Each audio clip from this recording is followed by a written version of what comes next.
And so we begin paper 2 with a question about proportion and ratio. George, Verity and Siobhan are going to cook scrambled eggs. The recipe they are using requires these ingredients to make 2 portions. 4 eggs, 250 millilitres of milk, 30 grams of butter. How many eggs does George need to make 3 portions of scrambled eggs? So if 2 portions requires 4 eggs, then 1 portion is going to require half of that, 2 eggs, and therefore 3 portions is going to require 2 times 3, which is 6 eggs.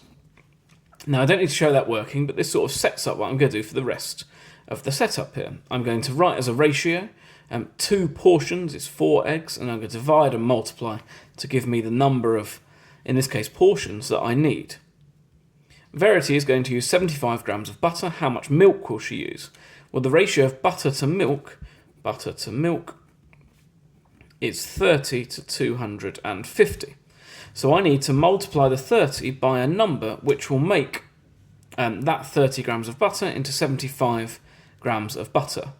Now the easiest way to do this is just to take that 30, divide it by 30, and then multiply it by 75. In other words, I'm multiplying by 75 over 30. That will give me 30 over 31 times 75. And 75 over 30 is 2.5. So what I'm really doing is multiplying both by 2.5. I'll just check. So 30 multiplied by 2.5 gives me 75. And 250 multiplied by 2.5 gives me 625.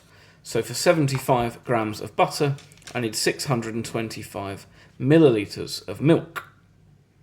Third, Siobhan has 20 eggs, 2 litres of milk, and 500 grams of butter. I just look at my units briefly. This is probably better written as 2,000 millilitres, but everything else matches up.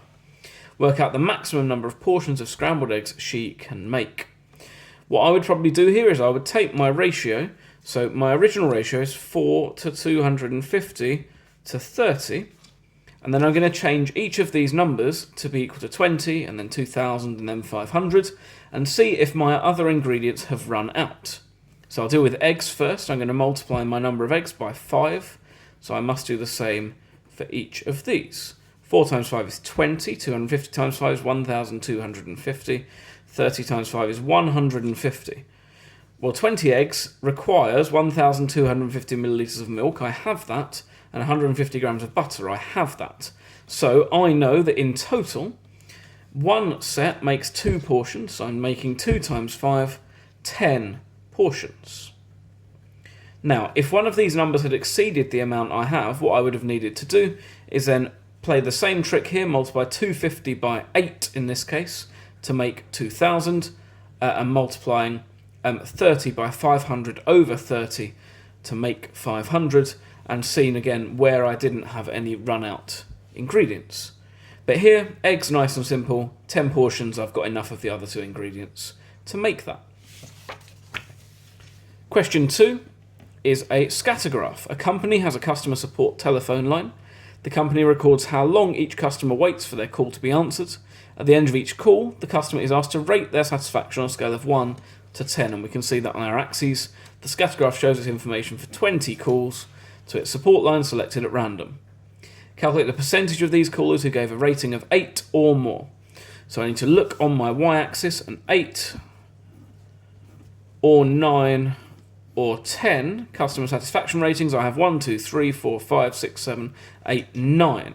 So I have 9 out of a total of 20. That's my fraction or my proportion. I need to multiply by 100%. If I type that into my calculator, 9 divided by 20 times 100% gives me 45%.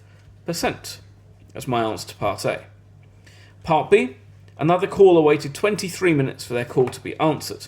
Use a line of best fit to estimate the satisfaction rating this customer gave. Well, first I need to use my line of best fit. There are lots of different ways you can approach this, but in essence what I'm doing is looking to draw a straight line that is as close as possible to all of my points.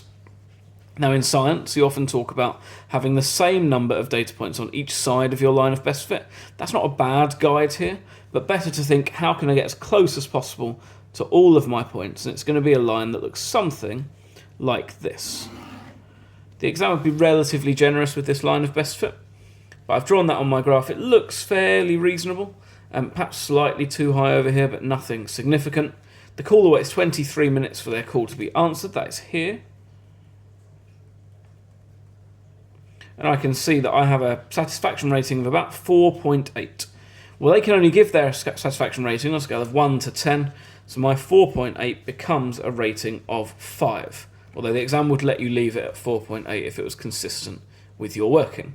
And that's the first 2 questions of this exam sorted.